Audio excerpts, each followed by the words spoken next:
Okay, welcome students in the TNPSC class. You are welcome. நம்ம இன்னைக்கு வந்து எங்கடாது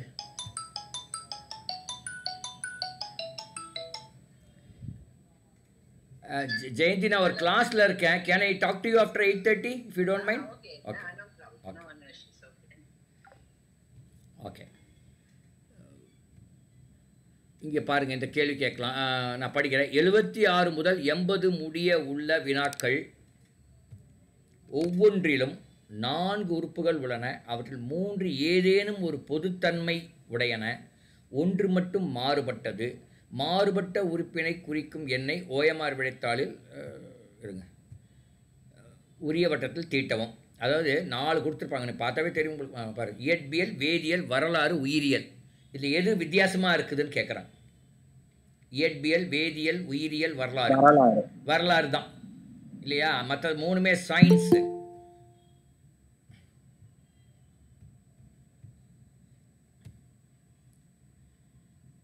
welcome Jamuna madam. Good evening sir. Good evening. ஏன் late ஆயிடுச்சா? ஒரு 5 நிமிஷம். ஆமா சார், பரவாயில்ல, இது லேட் ஆயிடுச்சு. இல்லை நான் இன்னைக்கு நீங்கள் சொன்னதுனால தான் இந்த ரீசனிங்கே எடுத்து வச்சிருக்கேன். பாருங்க, இந்த 76 ஸ்க்ரீன் தெரியுதா உங்களுக்கு? ஸ்க்ரீன் தெரியுதான்னு கேட்குறேன்.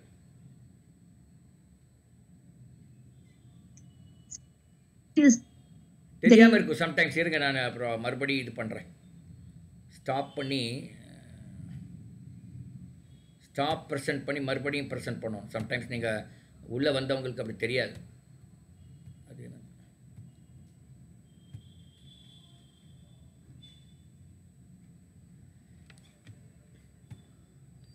இப்போ ஸ்க்ரீன் கொஞ்சம் பளிச்சுன்னு தெரியுதா மேடம் இன்னைக்கு மற்ற நாள் விட? அமுதா மேடம். ஆமா சார், இன்னைக்கு கொஞ்சம் கிளாரிட்டி இருக்கு. என்ன தெரியுங்களா, என்னோட லேப்டாப்பில் ஸ்க்ரீன் புது ஸ்க்ரீன் போட்டிருக்கேன். ஏன்னா கொஞ்சம் எல்லாம் கண்ணுக்கும் கொஞ்சம் நம்ம கண்ணை கொஞ்சம் சேவ் பண்ணிக்கணுன்ட்டு புதுசாக ஒரு ஸ்க்ரீன் வாங்கி போட்டிருக்குது. அதனால கொஞ்சம் நல்லா தெரியுது எனக்கு. ஓகே, இவங்க ஜமுனா மேடம் தெரியுதா ஸ்க்ரீன்? தெரியுது. Okay okay. இங்கே பாருங்க, 76வது கேள்வி. இயற்பியல், வேதியியல், வரலாறு, உயிரியல். இந்த 4ல் எது வித்தியாசமாக இருக்குது? ஆட் மேன் அவுட்னு சொல்லுவாங்க. Odd one out or odd man out. எது ஆட் ஒன் அவுட்? இயற்பியல், வேதியியல், உயிரியல்.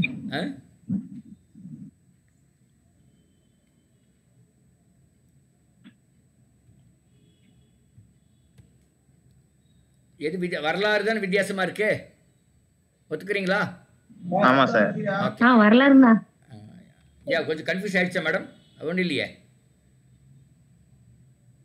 இயற்பியல் என்றால் பிசிக்ஸ் இங்கிலீஷில், வேதியியல் என்றால் கெமிஸ்ட்ரி, உயிரியல் அப்படின்னா பயாலஜி, வரலாறு என்பது ஹிஸ்ட்ரி. இதை இங்கிலீஷில் நான் சொல்கிறேன். இப்போ நாங்கள் படிக்கும்போது அந்த காலத்தில் 45 வருஷத்துக்கு முன்னாடி இயற்பியல்னு வர பேர் இல்லை, வேதியியலுங்கிற பேரும் கிடையாது. என்ன பேர் தெரியுங்களா? வேதியியலுக்கு, கெமிஸ்ட்ரிக்கே ரசாயனம் அப்படின்னு பேர். அந்த இதுக்கு, அந்த எலெக்டிவுக்கு பேர் ரசாயனம் என்ற பெயர். அந்த பாடத்துக்கு, அந்த படிப்புக்கு. இயற்பியலுக்கு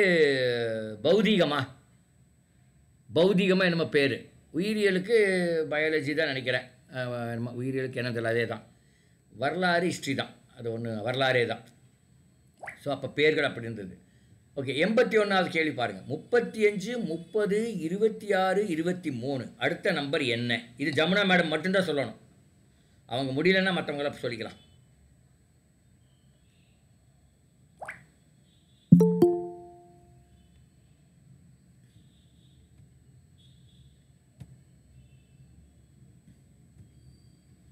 முப்பத்தஞ்சு 30 ஸ்க்ரீன் தெரியுதா ஆப்ஷனா?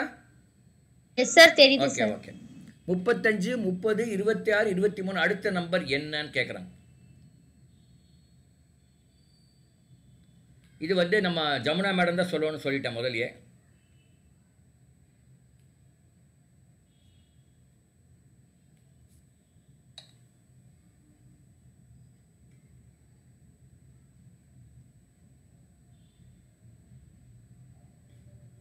Sir 21 sir. 21 என்ன ரீசன் சொல்லுங்க பார்க்கலாம், லாஜிக் சொல்லுங்க. சார் இன்க்ரீஸ் ஆயிருக்கு 2 3 4 5 அப்படின்னு இன்க்ரீஸ் ஆயிருக்கு சார். இன்க்ரீஸ் ஆயிருக்கா டிக்ரீஸ் ஆயிருக்குதா? 35 30 வித்தியாசம் 5, 30 26 வித்தியாசம் 4, அப்புறம் 3, அப்புறம் 2. அது பேர் டிக்ரீஸ்.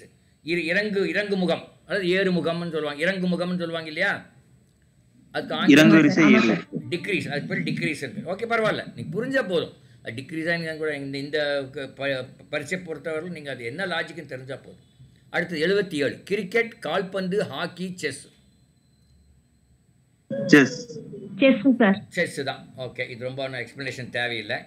8 10 13 14 எல்லாம் ரொம்ப ஈஸி. இதெல்லாம் இது ஒரு ப்ராக்டிஸ் பேப்பர் மாதிரி நீங்கள் வச்சுக்கலாம். இது ஒன்றும் பெரிய நம்ம பிரெயினை ஒன்றும் டாஸ்க் பண்ணுறதில்ல. 22 ஆமாம் 22. இது 2 3 4 5 வித்தியாசங்கள் 5 வருது. ஒத்துக்கிறீங்களா மேடம்?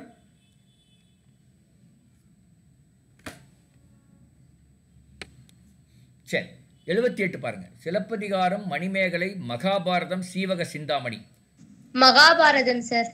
என்னம்மா என்ன எப்படி சொல்றீங்கம்மா? மத்ததெல்லாம் மணிமேகலை, சீவக சிந்தாமணி வந்து 17 கீழ்கணக்கு சார். அது ஒண்ணுதான் சார் டிஃபரெண்டா இருக்கு மகாபாரதம். ஓ அப்படியா? எனக்கு தெரியல. எனக்கு டு பி ஃப்ராங்க் வித் எனக்கு ஆன்சர் தெரியாது. நீங்க சொல்றதை வச்சு ஓகே அதான் இருக்குன்னு நான் ஒத்துக்கிறேன். ஏன்னா லாஜிக் சொல்லிட்டீங்க. ஓ அது 17 கீழ்கணக்கு நூல்கள் வந்து சிலப்பதிகாரம், மணிமேகலை, சீவக. ஓகே, எங்க அறிவுக்காக ஆப்ஷனா இந்த 17 கீழ்கணக்கு நூல்கள் என்னன்னு கொஞ்சம் சொல்ல முடியுமா?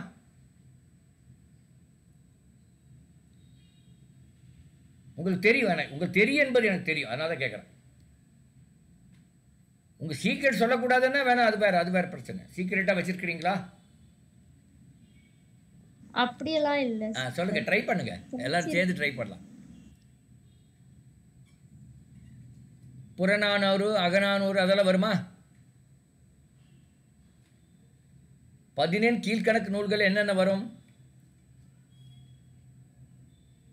தெரியல. போய் ஜமுனா மேடம் போய் பார்த்துருங்க இன்னைக்கே. Okay sir. ஏன்னா இது அந்த மாதிரி கேட்பாங்க. 17 கீழ்கணக்கு உள்ள என்னோட I may be wrong, but Purananuru அது ஐம்பெரும் காப்பியங்கள்ல மகாபாரதம் மட்டும் டிஃபரெண்ட் சார். மத்த அப்சனா சொல்லுங்கண்ணா, உனக்கு தெரியுமா? காப்பியங்கள் அப்சனாவுக்கு தெரியும், ஏன் அமைதியா இருக்குன்னு தெரியல. அறிவு நமக்கு வந்துருக்கூடாது. சிலப்பதிகாரம், மணிமேகலை, சீவக சிந்தாமணி அது எல்லாமே ஒரு சேர்த்து 50 காப்பியங்கள் உள்ள ஒண்ணு சார். மகாபாரதம் மட்டும் தனியா. அது புரிஞ்சது. இந்த கேள்வி உங்க ஆன்சரை நாங்கள் அக்செப்ட் பண்ணிட்டோம். That you are correct. But I am saying 50 காப்பியங்கள்ல இன்னைக்கு மற்ற 2 பேரும் காப்பியம் எது? 3 தான் சொல்லியிருக்கீங்க. 50 காப்பியங்கள் அப்படின்னு Silappathikaram, Manimekalai, Seevaka Chintamani. What are the other 2? Sir கணக்கு, நாலடியார், இன்னா 40, கலவரை 40, ஐந்திணை 50, ஐந்திணை 70, திருக்குறள், ஆசாரக்கோவை, கார் 40, சிறுபஞ்சமூலம், ஏலாதி, பழமொழி 400, முதுமொழி காஞ்சி, கைநிலை. அவ்வளவுதான் சார் ஞாபகம். எப்படி அப்சனா உங்களுக்கு தெரியும் என்பது எனக்கு எப்படி தெரிஞ்சது சொல்லுங்க பார்க்கலாம். தெரியும் சார், ஆனா ஒரு மாதிரியா சொல்றதுக்கு அதுதான் எனக்குள்ள ஒரு சக்தி. அதுதான் இன்னைக்கு காலையில ஒரு வாட்ஸ்அப் போட்டேன் பாத்தீங்களா? நிதிங்கிற பொண்ணு எல்லாரும் யார் பாத்தீங்க? பார்த்தேன் சார். அந்த பொண்ணு 2014 நான் பார்க்கும்போது குட்டி பொண்ணு. அது இப்போ 10 வருஷத்துக்கு முன்னாடி. அப்போவே நான் டேலண்ட் ஐடென்டிஃபை பண்ணி she is one of our early பெனிஃபிஷியரின்னு வச்சுக்கோங்களேன். அவர் ஒரு லேப்டாப் இல்லாமல் ஒரு கொஞ்சம் அவதிப்பட்டு இருந்தாங்க. காலேஜ் போயிட்டு அதுதான் ஃபஸ்ட் ரேங்க்கு. ஆனால் அதுக்கு லேப்டாப் இல்லை, எல்லோரும் லேப்டாப் வச்சுருக்காங்க. ஸோ அந்த டைமில் ஹெல்ப் பண்ணோம். எனக்கு என்ன ஆச்சரியன்னா, நம்ம we are able to identify the right talent அப்படிங்கிறது போது எனக்கே கொஞ்சம் பரவாயில்ல, நம்மளும் தான் நல்லா தான் பண்ணியிருக்கோன்னு எனக்கு தோணுச்சு இன்னைக்கு காலையில். Of course that girl use to keep in touch with me almost every semester. அவங்க அந்த பொண்ணு வந்து அதனுடைய மார்க் ஷீட்டை எனக்கு அனுப்பிச்சிடும். எவ்வளோ செமஸ்டர் அனுப்பிச்சிருக்கு தெரியுமா? 8 + 4 12 செமஸ்டருக்கு மார்க் ஷீட் அனுப்பிச்சிருக்கோம் அமுதா மேடம். ஒவ்வொரு செமஸ்டர் சந்தோஷமா இருந்துச்சு சார். ஆமா, அது நான் கூட கண்டுக்க மாட்டேன். நான் அதை அனுப்பும். அது 8.9 9.2 9.3 வந்துட்டே இருக்கும். அப்பப்போ ஆல் த பெஸ்ட் போடுவேன். அவங்க கோயம்புத்தூர்ல இருந்தாங்க, பட் அப்புறம் ஷிஃப்ட் ஆகி திருச்சூர் போயிட்டாங்க. அப்புறம் of course so many other things. நானும் அவங்க ஃபாதர் எனக்கு கொஞ்சம் ரொம்ப நாளுக்கு முன்னாடி தெரியும். அதனால் அவங்களுக்கு ஒரு நீடு இருந்ததுனால ஹெல்ப் பண்ண அந்த டைமில். இல்லை எனக்கு அதெல்லாம் முடியும், ஹெல்ப் பண்ணதெல்லாம் ஒரு பக்கம் கிடக்கட்டும், அது ஓரமாக கிடக்கட்டும். But we are able to identify talent. அதை அப்சனாவுக்கு தெரியும் என்பது எனக்கு எப்படி தெரியும்? பார்த்தீங்களா அப்சனா, உங்களுக்கு என்ன தெரியும், உங்களுக்கு தெரியாதுங்கிறது உங்கள் உட்காந்து என்னால் சொல்ல முடியும். சம்டைம்ஸ் நம்ம டேலண்ட்டு யாரோ ஒருத்தர் ஐடென்டிஃபை பண்ணுவாங்க. அப்படி ஒன்று இருந்துட்டால் நீங்கள் ரொம்ப லக்கின்னு கூட சொல்லலாம். ஓகே, அடுத்த கேள்வி 83. 25, 16, 9, 4. 1 சார்? 1ங்களா? கரெக்டா? ஃபர்ஸ்ட் 5 ஸ்கொயர் அடுத்து 4 ஸ்கொயர் 3 ஸ்கொயர். Yes correct. 79 பாருங்க. கத்தரி, உருளைக்கிழங்கு, வெண்டைக்காய், மிளகாய். மிளகாய் சார். ஏன் அத காரம் அடிக்குமா? கத்தரி, உருளைக்கிழங்கு, வெண்டைக்காய் காரம் இல்ல சார், மிளகாய் மட்டும் தான் காரம் சார். நான் வேற மாதிரி நினைச்சேம்மா. கத்திரி, வெண்டைக்காய், மிளகாய் வந்து பூமிக்கு மேல இருக்கு, உருளைக்கிழங்கு பூமி கீழே இருக்கு. உருளைக்கிழங்கு பூமி கீழே விளையுது. ஆமா, ஊட்டிக்காரருக்கு தெரியாம இருக்குமா அது? ஓகே, ஜமுனா வந்து ஊட்டியிலிருந்து பேசுறாங்க. அதனால எனவே தெரியல, ஐ மீன் ஃப்ராங்க்லி ஸ்பீக்கிங் எந்த லாஜிக் அப்ளை பண்றதுன்னு தெரியல. ஆனால் நான் சொல்றது ஐ திங்க் மோஸ்ட்லி நம்ம அப்சனா சொல்றது கொஞ்சம் ரொம்ப க்ளோஸாக இருக்கும்னு நினைக்கிறேன். தேன் என்னோட லாஜிக் விட அந்த லாஜிக். அப்போ 2-3 லாஜிக் அப்படி அப்ளை ஆகும்போது எந்த லாஜிக் ரொம்ப பரவலாக மக்கள் ஐ மீன் ஒரு அக்செப்டபுளாக இருக்குன்னு அந்த லாஜிக் தான் நீங்கள் போகணும். பட் கொஞ்சம் சம்டைம்ஸ் இது கொஞ்சம் டிஃபிகல்ட்டாகவும் இருக்கலாம், எதுன்னு சொல்ல முடியாது. எல்லா இதுலயும் காய்ன்னு வருது, இதுல மட்டும் காய் இல்லை அப்படின்றதையும் கூட எடுக்கலாம்ல சார்? எல்லாரும் காய் வருது, வரலையா? 2ல தான் காய் வந்திருக்குது. கத்திரிக்காய் அது ரொம்ப வீக் லாஜிக். இப்போ அமுதா மேடம் சொன்னது வீக் லாஜிக்கு. பட் இப்போ நான் சொன்னதோ அல்லது அப்சனா சொன்னதோ மேபி ஸ்ட்ராங் லாஜிக்காக இருக்கும். ஸோ எதில் ஸ்ட்ராங் லாஜிக் சொல்லுங்க. கத்தரி சார். சார் சொல்லுங்க. கத்தரிங்கிறது அந்த காய்ங்கிறத மென்ஷன் பண்ணாம இருக்கிறதுனால மற்றதெல்லாம் வந்து காய்கறியும், கத்தரிங்கிறது அந்த ஒரு சாதனம். இவ்வளவு அறிவுஜீவியா இருக்க கூடாதுங்க ஜமுனா மேடம். இந்த எக்ஸாமுக்கு ரொம்ப அறிவாளியா நீங்க ஐன்ஸ்டீன் லெவல்ல நீங்க திங்க் பண்ணக்கூடாது. சாதாரண ஜமுனா லெவல்ல, கேசமூர்த்தி லெவல்ல திங்க் பண்ணுங்க. You understood my point? Because இங்க ரொம்ப பியாண்ட் ஒரு கற்பனை எல்லாம் போயிட வேண்டாம். இது வந்து உங்களுக்கு ஒரு உங்க குயிக் ரெஸ்பான்ஸ் டெஸ்ட் பண்றதுக்கான விஷயம். ஓகே, ஏன்னா சம்டைம்ல இல்ல நானே இதை ஃபேஸ் பண்ணியிருக்கேன். இந்த மாதிரி ஃபேஸ் பண்ணி அது தப்பாக செஞ்சவங்களையும் நான் பார்த்துருக்கேன்.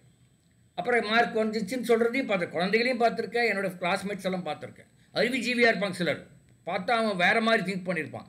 பட் ஆக்சுவலாக அந்த காமன் இது வந்து வாழ்க்கைக்கு நீங்கள் வாழ்க்கையில் இந்த மாதிரி நீங்கள் வித்தியாசமாக திங்க் போடணும். அது நான் சொல்லியிருக்கேன், நம்ம கிளாஸ்லேயே சொல்லியிருக்கேன். ஒரு பையன் மட்டும் சொன்னான், வாட் டஸ் கவ் கிவ் மில்க்னு எல்லாம் எழுதினாங்க. ஒருத்தன் மட்டும் கவ் கிவ் டங்குன்னு எழுதினான். ஆனால் அது தப்பு, 0 மார்க் தான் போட்டாங்க அதுக்கு. ஆனால் அவன் அறிவான பையன் தான், that is a different thing. ஆனால் எக்ஸாமில் 0 வந்துருச்சே. சரிங்களா மேடம்? ஓகே, 84 பாருங்க. 216, 125, 64, 27. 8 கரெக்டா?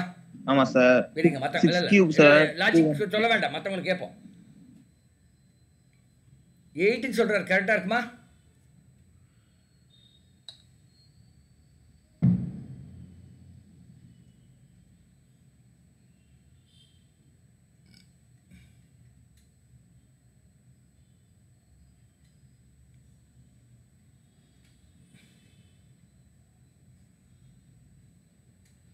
எயிட்டு தான். ஏன்னா 216 6 கியூப், 125 5 கியூப், 64 வந்து 4 கியூப், 27 வந்து 3 கியூப், அப்புறம் அடுத்தது வந்து 2 கியூப், தட் இஸ் 8.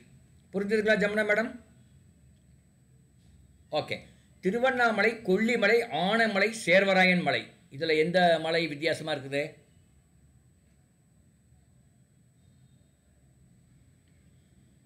திருவண்ணாமலை. ஏன், என்ன லாஜிக் மேடம்? கரெக்ட்னு நினைக்கிறேன், பட் என்ன லாஜிக்? மத்ததெல்லாம் ஹில் ஸ்டேஷன் சார். கரெக்ட், மத்ததெல்லாம் ஹில் ஸ்டேஷன். திருவண்ணாமலை வந்து பிளேன்ஸ்ல தான் இருக்குது. Correct, very good. அப்படியும் ஆமாம், அதுதான் கரெக்டான ஆன்சரு. ஆனால் இதில் வந்து இப்போ இப்படியும் பார்க்குறவங்க இருப்பாங்க. திருவண்ணாமலையில் தான் கோயில் இருக்குது, மற்ற இடத்துல கோயில் இல்லைன்னு சொல்லுவாங்க. பட் அது நம்ம அது ஒரு வீக் லாஜிக் அது. பட் ஆக்சுவல் லாஜிக் வந்து மற்றது எல்லாமே மலை மேலே இருக்குது, இது ஒன்றும் இது மலை மேலே இல்லை, அவ்வளோதான். ACFJO what comes You, sir. next? Second option U, sir. யூவா கரெக்டாக வருதா? You. Okay, very good. Yes, then sir. We need not discuss. எல்லாரும் கரெக்டாக வந்து நம்ம டிஸ்கஸ் பண்ண வேண்டியதில்லை. அடுத்தது முதல் 86 முதல் 90 முடிய உள்ள வினாக்கள் ஒவ்வொன்றிலும் ஒரு காலி இடம் உள்ளது. அதனை சரியாக நிரப்பக்கூடிய மாற்றினை குறிக்கும் எண்ணை OMR விடைத்தாளில் உரிய வட்டத்தில் தீட்டவும். இந்த இன்ஸ்ட்ரக்ஷன் தான் தமிழில் கொடுக்குறது கன்ஃபியூஸ் பண்ணிவிடுமோன்னு எனக்கு பயமாக இருக்குது. ஓகே, அந்த கேள்விக்குறி உள்ளதை கண்டுபிடிக்கணும், என்னவா இருக்குன்னு கேட்குறாங்க.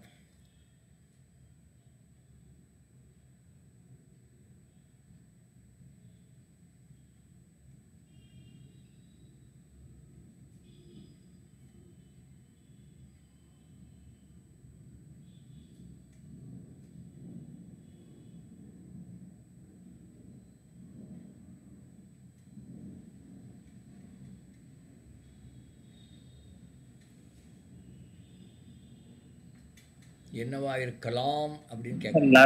11 இருக்கலாமா? Yes sir.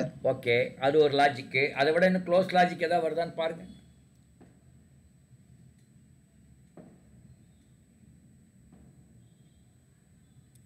லெவன் தான் வர்ற மாதிரி இருக்குது. ஏன்னா 8க்கு நேர் ஆப்போசிட்டில் 14 இருக்குது. அது நத்திங் பட் 8 + 6 16.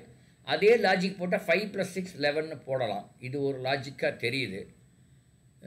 பட் வேறு ஏதாவது லாஜிக் இருக்குது? அப்போ இப்போ இல்லை, நம்ம இன்னொரு லாஜிக் 17ன்னு ஒரு ஆப்ஷன் கொடுத்துருந்தா அந்த லாஜிக் ரொம்ப சூட் ஆகிற மாதிரி இருக்குது. ஆனால் 17 ஆப்ஷனில் இல்லை, அதனால் அது அவுட்டு. ஏன் 17ன்னா 5 விட 8 3 அதிகம், 14 விட 3 ஆட் பண்ண 17 அப்படின்னு போடலாம். அது ஒரு லாஜிக்காக இருந்திருக்கும். பட் அந்த லாஜிக் இங்கே இல்லை, அதனால் அது போடல. சரி, okay, will go with 11. Okay, நீங்கள் எக்ஸாம்பிள் இப்படி கொஞ்சம் திங்க் பண்ணி பார்க்கணுங்க மேடம். கோல்டு என்பதை ஹோம் எனவும், ஓகே சார், கம் என்பதை டன் எனவும் குறித்தால் சன்ஸ் என்பதை எவ்வாறு குறிக்கலாம்?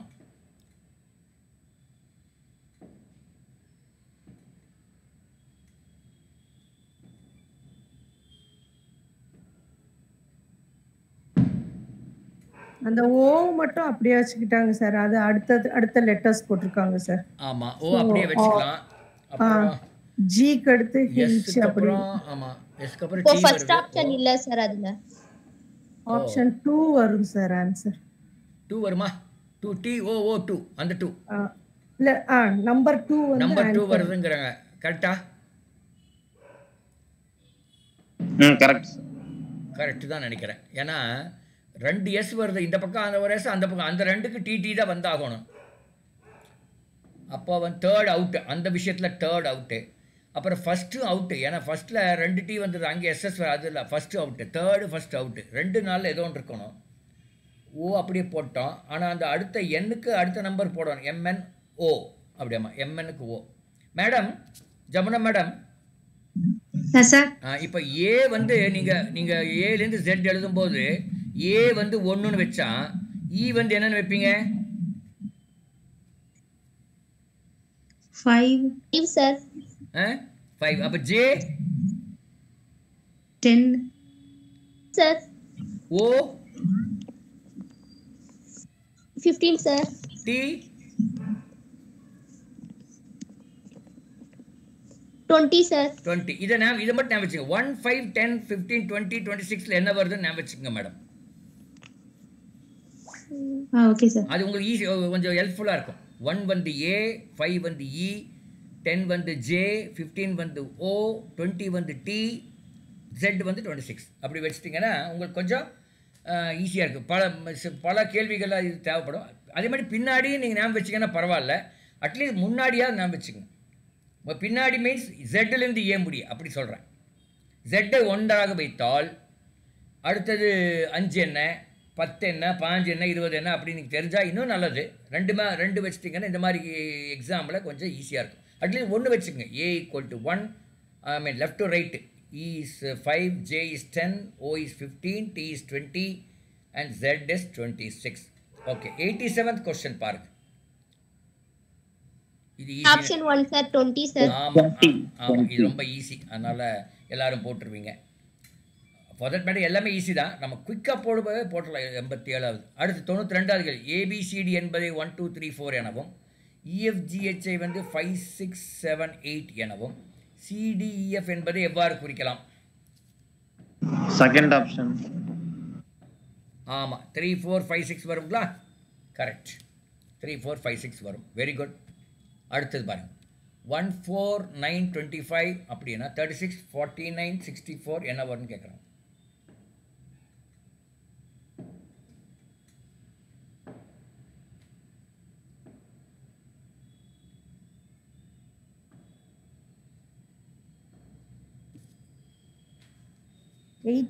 Sir.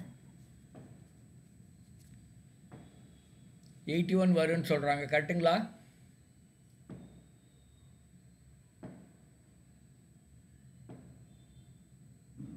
Yes sir, correct sir. வேறு ஏதாவது லாஜிக் இருக்கான்னு பாருங்கள். இந்த லாஜிக் இல்லைன்னு நினைக்கிறேன்.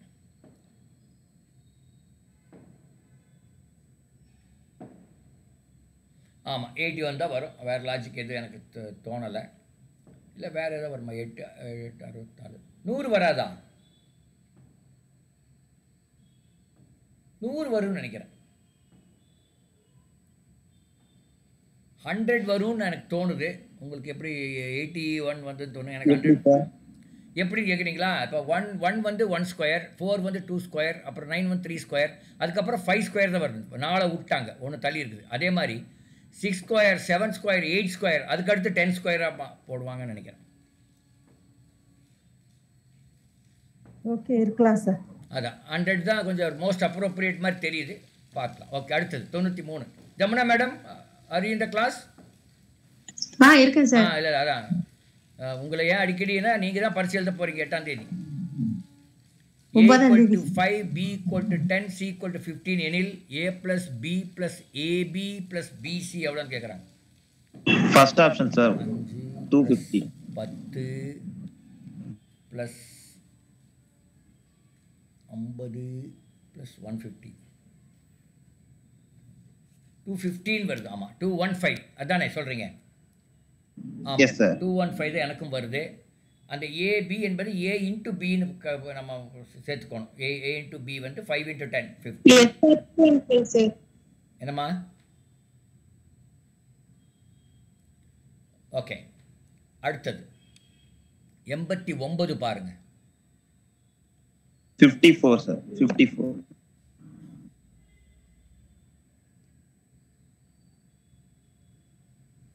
நல்லா பாருங்க, நல்லா கொஞ்சம் கூர்ந்து கவனிச்சு பாருங்க. 54 28? 54 28? 54ங்கிறீங்க. 28 வராதா? நல்லா பாருங்க, கூர்ந்து கவனிங்க.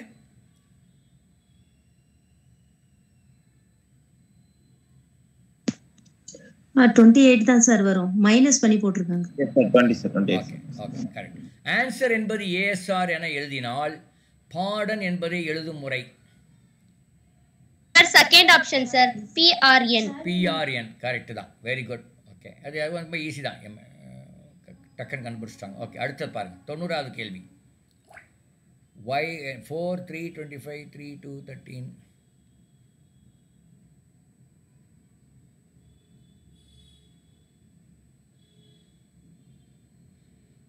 இது ஈஸி தான்.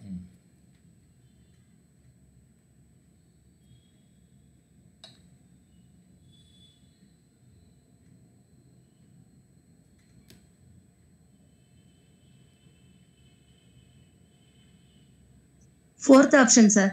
Correct, fourth option. Very good, very good. அடுத்தது பாருங்க madam. 95வது.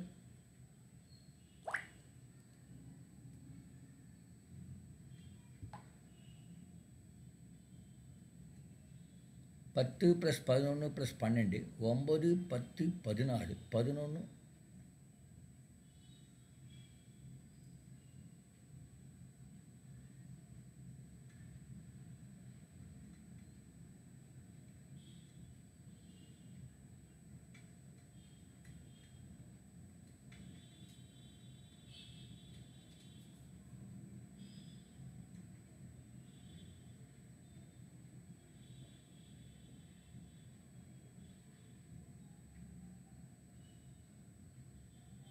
Sir third option sir.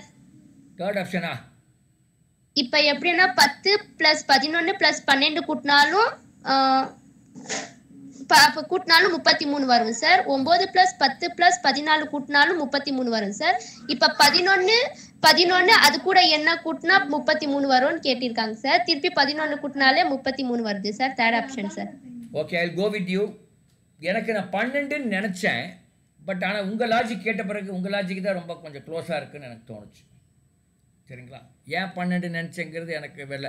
நான் என்ன நினச்சேன்னா 10க்கு அப்புறம் அடுத்தது 11, அப்போ 9க்கு அப்புறம் 10, அப்போ 11க்கு அப்புறம் 12 அப்படின்னு நினச்சேன்.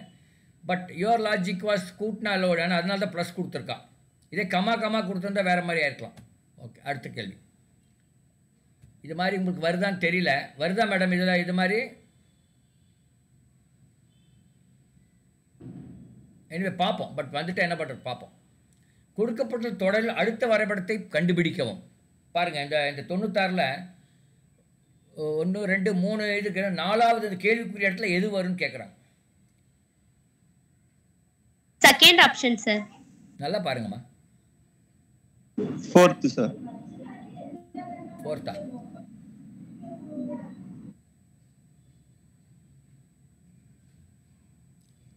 செகண்ட் தான் வரும்னு நினைக்கிறேன். அதே ஆப்போசிட் அதே ஷேப் தான் சார் இருக்கு. ஆமாம், அதே ஷேப் தான் இருக்குது. அப்போ அது வந்து உங்களுக்கு இல்லையே. ஆமாம், செகண்ட் தான் வரும். ஓகே, அடுத்தது 99 பாருங்கள்.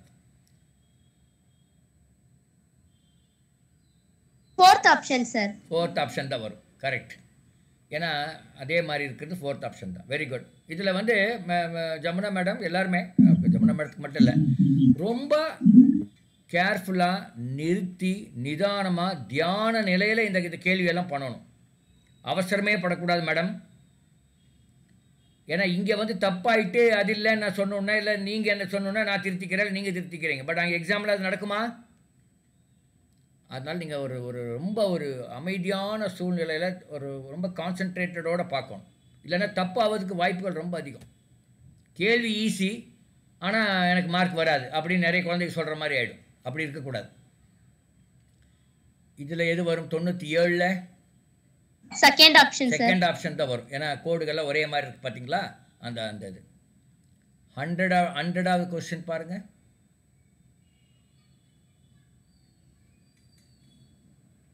ஃபர்ஸ்ட் ஆப்ஷனா? Yes sir, first option sir. First option தான் வரும் நினைக்கிறேன்.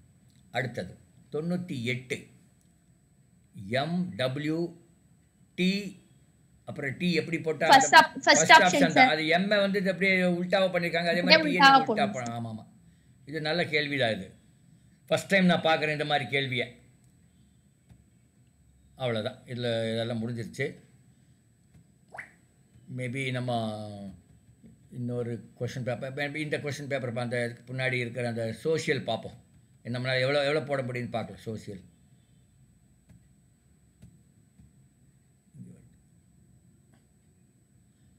சயின்ஸ் வேணும், சோஷியல் பார்ப்போம்.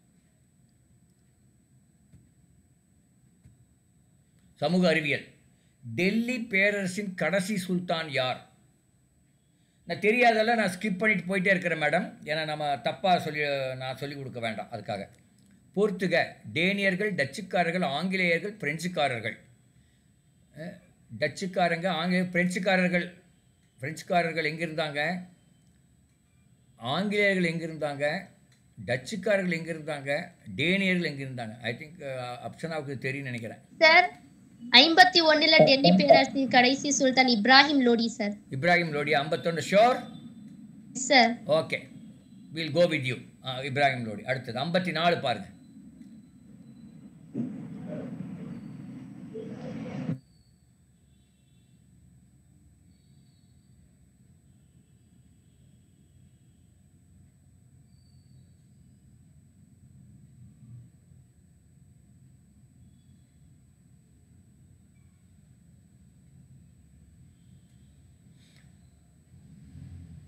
பட் டஃப்பான கேள்வியாக தான் இருக்குது. 54 எனக்கு ஞாபகம் இருந்தது, மறந்துட்டேன் இப்போ.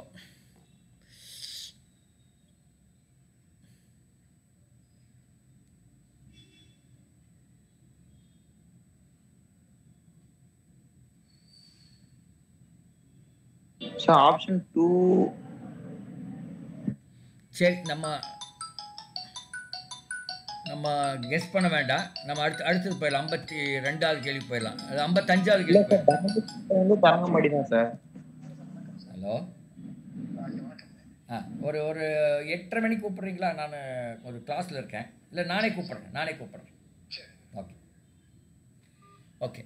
இந்தியாவில் உச்சநீதிமன்றம் தோற்றுவிட்ட ஆண்டு இங்கே அது பேர் என்ன, நம்ம ஜமுனா மேடம் இந்த மாதிரி கேள்வி தெரியலன்னா அப்படி விட்டுட்டு போயிட்டே இருக்க வேண்டியதுதான். சரிங்களா?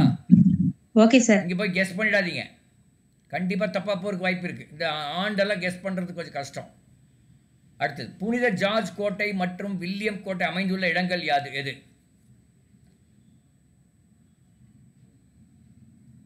எனக்கு புனித ஜார்ஜ் கோட்டை தெரியும், அது சென்னை. வில்லியம் கோட்டைங்கிறீங்கன்னு தெரியலையே. அப்போ 1, 2ல் ஏதோ ஒன்று. கல்கத்தா இல்லைன்னு நினைக்கிறேன். வில்லியம் தெரியல, I am not sure. But ஆனால் செயின்ட் ஜார்ஜ் கோட்டை வந்து சென்னை தான், நமக்கு எல்லாருக்கும் தெரியும். அது செக் பண்ணிக்கங்க. இப்போ நீங்கள் என்ன பண்ணோன்னா, நீங்கள் அந்த பழைய அந்த இதெல்லாம் பார்த்து இதில் எது பம்பாய்க்கு என்ன பேர், கல்கத்தாவுக்கு என்ன பேர் தெரியல. கல்கத்தாவுக்கு கொல்கட்டா சார். கொல்கட்டா இல்லை அப்படி இல்லை. கொல்கத்தாவுக்கு ஹேஸ்டிங்ஸ் நினைக்கிறேன். அது ஏதோ சம்திங். அந்த ஆள் அந்த வில்லியம் ஏன் கோட்டைன்னு வந்ததுன்னா, அந்த வில்லியம்ங்கிறவர் அதை ஆட்சி பண்ணார். ஜார்ஜுங்கிற ஆட்சி. அந்த மாதிரி கல்கட்டாவில் வந்து எனக்கு கல்கத்தா இருந்த எஸ்பிளனேடுன்னு ஒரு இடம் இருக்குது. அதுதான் அதனுடைய ஹேஸ்டிங்ஸ்ன்னு நினைக்கிறேன். மறந்துட்டேன். ஆனால் கல்கத்தா இருக்காது, மோஸ்ட்லி பாம்பேவாக இருக்கும். ஏன்னா கல்கத்தாவில் வில்லியம்ஸ் இருந்த மாதிரி தெரியல எனக்கு. பாம்பேவாக இருக்கும். கல்கட்டா சார். கல்கட்டா தான் சார். கல்கட்டா தானா? சரி, okay. I go with you. முதலில் அஞ்சல் வில்லைகளை அறிமுகப்படுத்தியவர் யார்? அஞ்சல் வில்லைகள்னா தபால் தலை, அதாவது ஸ்டாம்ப். தெரியல. அதான் இது தெரியாதது. இப்போ தெரிஞ்சுக்கங்க, பட் எக்ஸாமில் கெஸ் பண்ணிடாதீங்க. ஏன்னா நம்ம நெகட்டிவ் மார்க் இருக்குல்ல. நெகட்டிவ் மார்க் உண்டா சார்? இல்லை கேட்குறேன் இருக்கான்னு. நீங்கள் அது அந்த நெகட்டிவ் மார்க் இல்லைன்னா நீங்கள் கெஸ் பண்ணலாம். நெகட்டிவ் மார்க் இருக்கான்னு கெஸ் பண்ணுறது கொஞ்சம் சிக்கல். சரிங்களா? நெகட்டிவ் மார்க் கிடையாது. Very good. எனக்கு மறந்து போயிடுது. அது எனக்கு ஞாபகம் வச்சுட்டு மறந்தது. கீழ்கண்ட நிகழ்ச்சிகளை காலக்கிரம வரிசைப்படி முறைப்படுத்துக. அதாவது எது முதல் நடந்தது, எது பின்னாடி நடந்தது அப்படின்னு. சர் சார்லஸ் உட்டறிக்கை, மகாராணி பேரறிக்கை, சிப்பாய் புரட்சி, வேலூர் புரட்சி. இது தெரியல எனக்கு. உலகில் அதிக அளவில் சூரிய ஆற்றலை உற்பத்தி செய்யும் நாடு எது? Germany sir. நல்லா பாருங்க, ஜெர்மனி இருக்க முடியாது, இந்தியா தான். அதிக அளவு சூரிய ஆற்றல். இவ்வளோ சூரியன் எங்கே கிடைக்குது? எங்கேயும் கிடைக்காது, இந்தியாவில் தான் கிடைக்கும். ஜெர்மனி, பிரான்ஸ் கண்டிப்பாக இல்லை. அதாவது யூரோப், அதாவது குளிர் பிரதேசங்கள். Japan maybe, I do not know. But India தான் அதிகம் நினைக்கிறேன். அதிக அளவில் சூரிய ஆற்றலை உற்பத்தி செய்யும் நாடு. ஏன்னா நம்ம இந்தியா வந்து ஜப்பானை விட பெருசு, அதனால் நம்ம சொல்லிக்கலாம். சரியான இணையை கண்டறியும். ராபரி, படோயின், காட்ஸ், லேப்ஸ். தெரியல, அது என்னன்னு தெரியல, விட்டுறலாம். உய்யக்கொண்டான் கால்வாய் யாருடைய பங்களிப்பினால் உருவானது? உய்யக்கொண்டான் கால்வாய்.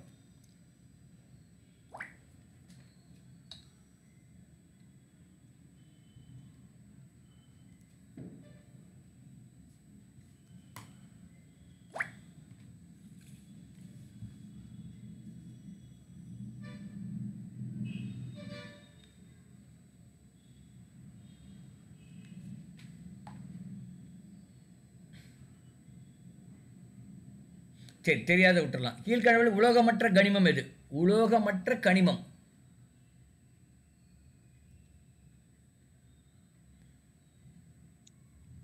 உப்பா சார்? இல்லை, உப்பு வந்து உலோகமற்ற கனிமம். கனிமம்னா உள்ளே இருக்கணும், அதாவது நிலத்துக்குள்ளே இருக்கணும். உப்பு நிலத்துலேருந்து எடுக்கிறாங்களா? இல்லைன்னு நினைக்கிறேன். தெரியல. Maybe correct. அது ஐ திங்க் ஆப்ஷனாக தான் சொல்லணும். எனக்கு எல்லாம் மறந்து போச்சு. புதை எரிபொருள் என அழைக்கப்படுவது எது? புதை எரிபொருள். நிலக்கரி. அது நிலக்கரி. தகரத்தின் தாது. மொழி அடிப்படையில் இந்தியா பல மாநிலங்களாக பிரிக்கப்பட்ட ஆண்டு. இதெல்லாம் நீங்கள் தான் கரெக்டாக பார்த்துக்கணும், ஏன்னா நமக்கு தெரியாது. பொறுத்துக. BHEL, ICF, sail, disco. BHEL எங்கே இருக்குது? எல்லாருக்கும் தெரியும், திருச்சி. செயில் எங்கே இருக்குது? சேலம். ஐசிஎஃப் எங்கே இருக்குது? சென்னை. டிஸ்கோ எங்கே இருக்குது? ஜம்ஷெட்பூர். இது கரெக்டான பதில். அது 76ஆம் ஆண்டு கொத்தடிமை தொழிலாளர் முறை ஒழிக்க சட்டம் இயற்றிய இந்திய பிரதமர் யார் அப்படிங்கிறாங்க. இது தெரில, நம்ம ட்ரை பண்ண வேண்டாம், அதை தெரியாத நம்ம கெஸ் பண்ண வேண்டாம். இங்கே போக்சோ சட்டம் என்றால் என்ன? போக்சோ கொத்தடிமை முறையிலிருந்து குழந்தைகளை காத்தல், வரதட்சணை கொடுமையிலிருந்து பெண்களை காத்தல், குழந்தைகளுக்கு எதிரான பாலியல் வன்கொடுமையிலிருந்து பாதுகாத்தல், வறுமையில் இருக்கும் பெண்களை பாதுகாத்தல். குழந்தைகளுக்கு எதிரான பாலியல் வன்கொடுமையிலிருந்து காத்தல். ஆமா. அவசர எண் 101 எதை குறிக்கிறது? Fire service. ஆமா, ஃபயர் சர்வீஸ் கரெக்ட். 100 என்பது காவல். மருத்துவத்துக்கு என்ன கண்ணா? சோ 108. 108 கரெக்ட். சாலை பாதுகாப்பு மறந்து போச்சு எனக்கு.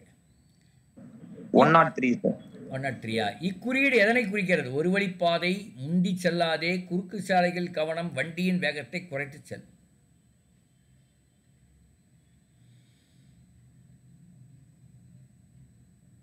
சரி, சரியான கூற்றுகளை தேர்ந்தெடுக்கவும். பணத்தின் முக்கிய செயல்பாடுகள்: மதிப்பின் நிலைகளன், இடையீட்டு கருவி, மதிப்பின் அளவுகோல், புதையலாக மறைத்து வைத்தல்.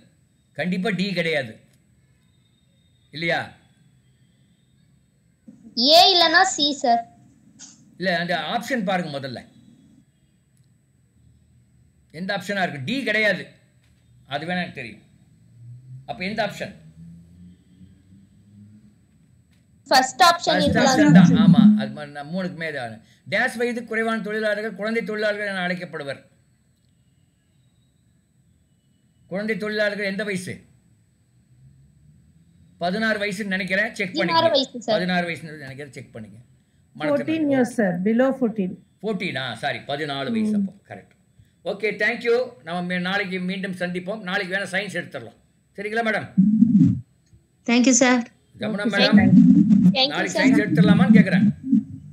சார் என்ன எடுத்தாலும் சரி, நீங்க கிளாஸ் எடுத்தாலே இன்ட்ரெஸ்டிங்கா தான் சார் இருக்கும். அப்படி இல்லைம்மா, நாங்க எல்லாருமே, நானு, அப்சனா, ஸ்ரீநிதி, அமுதா மேடம் எல்லாம் உங்களுக்காக ஒர்க் பண்றோம். நீங்க தான் விஐபி. இப்போ சார்